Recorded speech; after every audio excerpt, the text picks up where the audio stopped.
nesse ângulo meio diferente, porque hoje eu vou fazer um vídeo diferente, né? Inclusive eu tô falando com a minha voz suave, não com voz sussurrada, então esse vídeo não vai ter sussurros. E eu vou ler um pouquinho com voz sussurrada esse livro aqui, que pra quem já viu os vídeos antigos do canal, eu li ele há muito tempo atrás, não continuei, porque ler um livro também no canal seria muito difícil ler um livro inteiro e também não ia ser legal, então é bom ler só uns trechinhos mesmo. Então aí eu peguei esse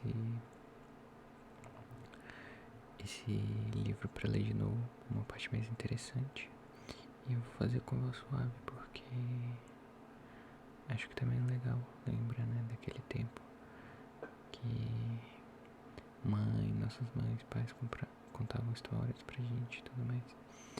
Então, é isso, eu vou ficar nessa posição um pouco mais diferente. Acho que eu vou dar uma ajustadinha de leve na câmera. E vou ler um pouquinho do livro pra vocês.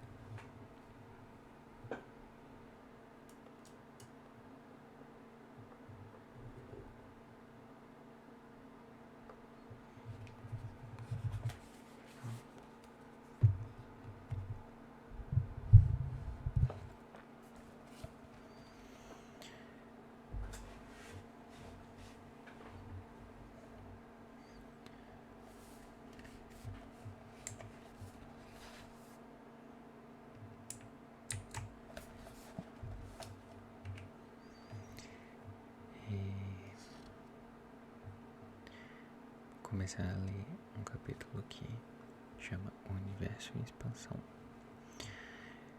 Se olharmos para o céu em uma noite de tempo limpo, sem lua, os objetos mais brilhantes provavelmente serão os planetas Vênus, Marte, Júpiter e Saturno. Haverá também um número muito grande de estrelas que são exatamente como nosso Sol, mas estão bem mais distantes. Algumas dessas estrelas fixas de fato parecem mudar muito de leve suas posições relativas umas às outras, conforme a Terra orbita o Sol. Elas não são fixas de verdade, de modo algum. Isso acontece porque estão comparativamente perto de nós. À medida que a Terra dá a volta no Sol, nós as vemos de diferentes posições, contra o fundo de estrelas mais distantes. Isso é muito bom, pois nos permite medir a distância entre nós e essas estrelas de maneira direta. Quanto mais perto elas estão, mais parecem se mover. A mais próxima, chamada Próxima Centauri, está a cerca de 4 anos-luz de distância. Ou seja, sua luz leva por volta de 4 anos para chegar até a Terra, ou cerca de 37 trilhões de quilômetros. A maioria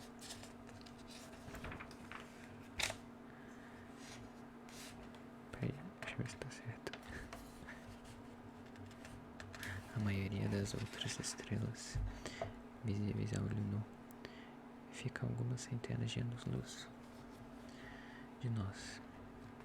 Nosso Sol, por comparação, está a menos de 8 minutos-luz de distância.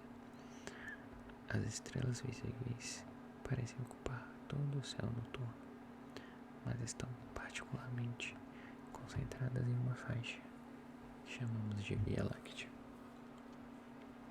Já em 1750, alguns astrônomos sugeriam que a aparência da Via Láctea poderia ser explicada se a maioria das estrelas visíveis estivessem em alguma configuração de disco simples, um exemplo do que hoje chamamos de galáxia espiral.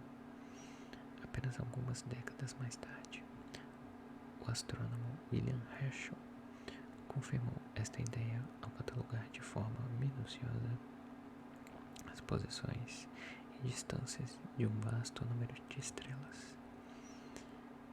Mesmo assim, a ideia ganhou aceitação completa apenas no início do século passado. Nossa imagem moderna do universo data de apenas 1924, ou seja, 1924, que as pessoas começaram a ter uma imagem de como seria o universo, né? Visto de fora, assim, digamos, de longe, ou observando pelo menos da perspectiva da Terra. Quando o astrônomo americano Edwin Hubble provou que nossa galáxia não era a única, na verdade, havia muitas outras, com vastas regiões de espaço vazio entre elas. Para provar sua ideia, ele precisava determinar as distâncias até essas outras galáxias, tão distantes que, ao contrário das estrelas próximas, de fato parecem fixas. Portanto, Hubble foi obrigado a usar métodos indiretos para medir as distâncias. Ora, o brilho aparente de uma estrela depende de dois fatores. Quando a luz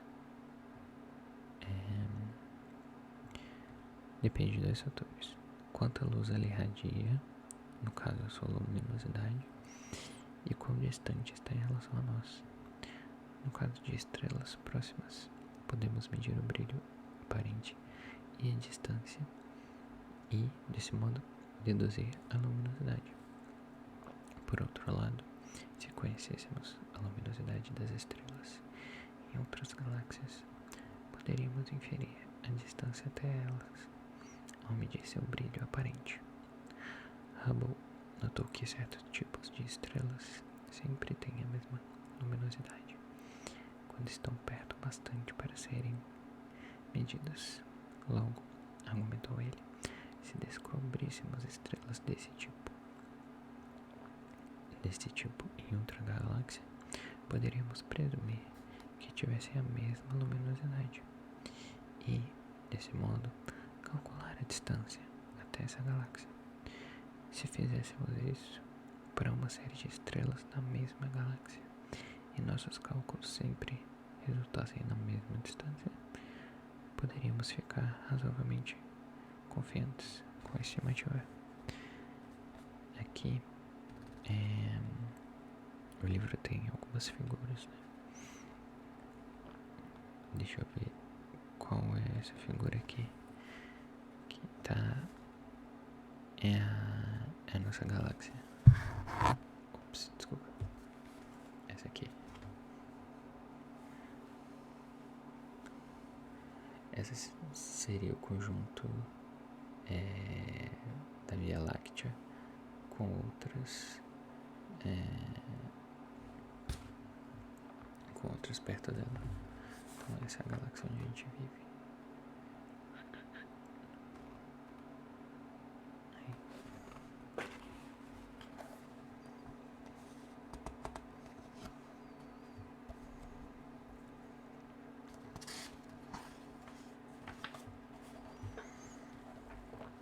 Dessa maneira, Edwin Hubble obteve as distâncias de 9 galáxias.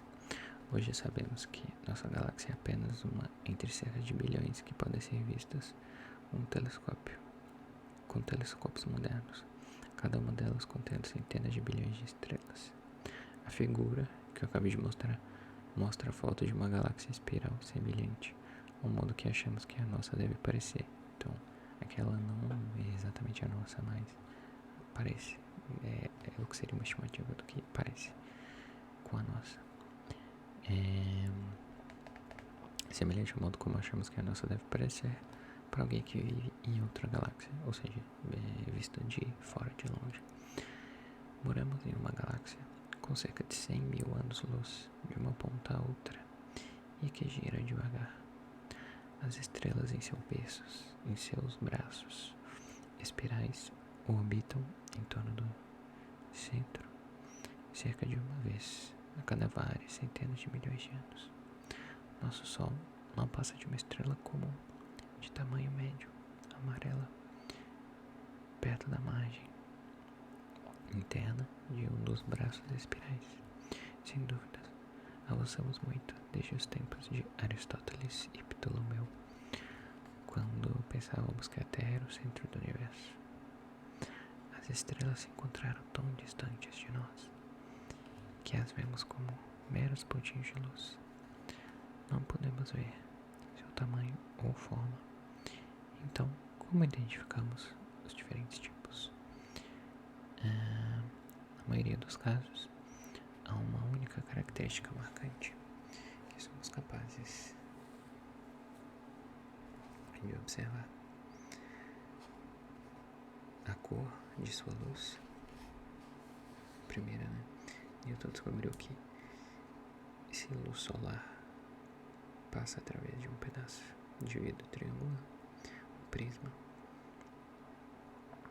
as cores que a compõem são separadas como um arco-íris.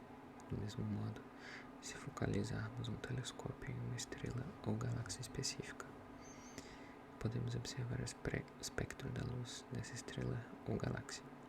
Estrelas diferentes apresentam aspectos distintos, mas o brilho relativo das cores é sempre exatamente o que se esperaria encontrar na luz emitida.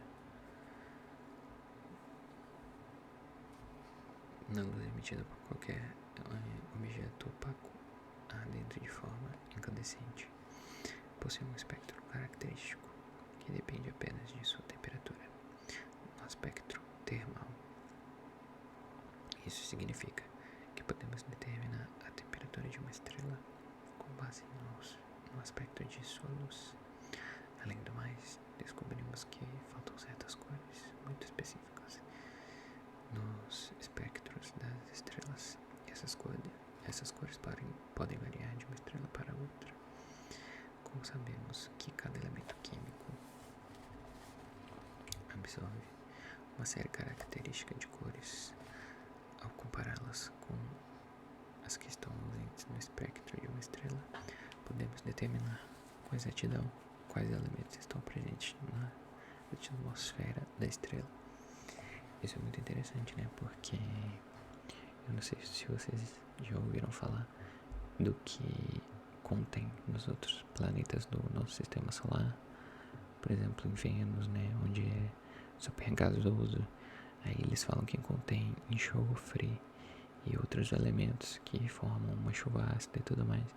Então tudo isso eles observam pelo espectro de cores das coisas. Eles conseguem observar, né, com os telescópios. Então, vendo as cores, o espectro de cores ou a falta dessas cores, eles conseguem determinar qual elemento químico tem dentro dos planetas. Então é por isso que eles falam que tal planeta atinge uma temperatura tal, ou tal planeta é muito ácido, ou coisas assim parecidas. Soninho. Vamos continuar aqui mais um pouquinho.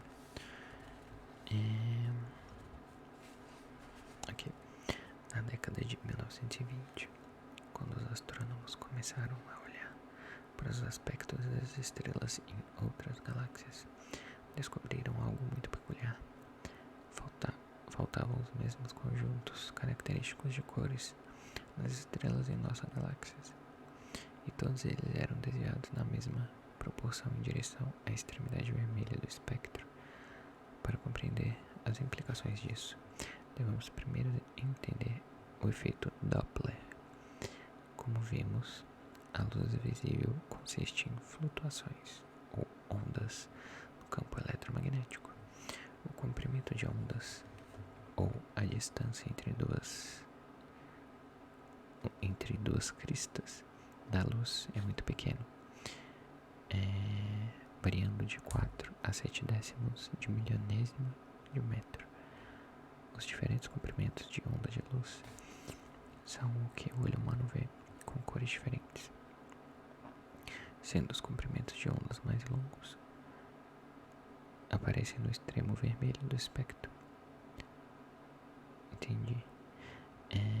E os mais curtos no extremo azul. Agora imagine uma fonte de luz a uma distância constante de nós, como uma estrela, emitindo várias ondas de luz a um comprimento de onda constante. Obviamente, o comprimento das ondas que recebemos continuará o mesmo quando forem emitidas. O campo gravitacional da galáxia não será grande o bastante para exercer um efeito significativo. Então, as ondas gravitacionais do espectro de cores não vai ser afetada durante o caminho até chegar à Terra para a gente observar. Então, suponhamos agora que a fonte comece a se mover em nossa direção. Quando ela emitir a próxima crista de onda, estará mais próxima de nós. Então a distância entre as cristas será menor do que quando a estrela era parada. Isso significa que o comprimento de ondas que recebemos é mais curto agora. Com a estrela se aproximando. Por analogia, se a fonte se desloca para longe de nós, o comprimento das ondas que recebemos será mais longo. No caso da luz, portanto, as estrelas que se afastam de nós, terão seus espectros desviados na direção do extremo vermelho, fenômeno chamado de desvio para o vermelho. E as que se aproximam apresentarão em seus espectros um desvio para o azul. Essa relação entre o comprimento de onda e velocidade, chamada de efeito Doppler, é uma experiência cotidiana. Escute um carro passar na rua. Conforme ele se aproxima, o ruído do motor soa mais alto. Assim, mesma coisa com as cores, né? Pelo que eles estão falando. E quando ele passa mais por nós, ele vai embora, soa mais baixo, conforme ele vai se distanciando, né? O comportamento das ondas de luz ou de rádio é semelhante. A polícia usa o efeito Doppler para calcular a velocidade de um veículo, medindo o comprimento dos pulsos das ondas de rádio refletidas neles. Então aquela pistolinha laser, né, que os policiais usam para medir velocidade nas estradas ou até mesmo dentro da cidade para medir a velocidade dos motoristas para ver se estão cometendo infrações.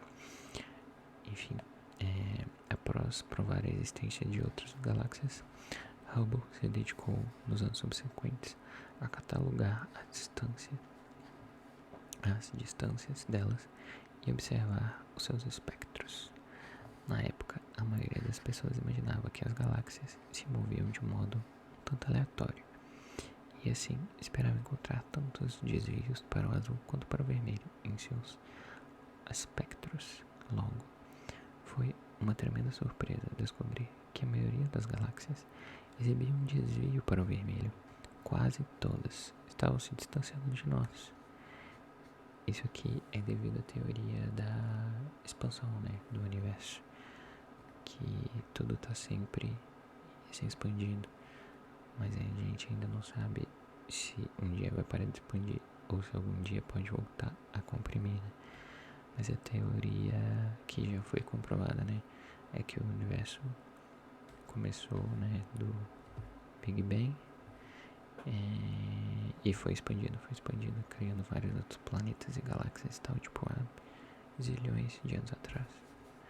A maioria das pessoas sabe disso, né, mas é uma coisa que, se a gente for parar pra pensar, é muito interessante, porque a gente é muito novo aqui, né, no nosso planeta.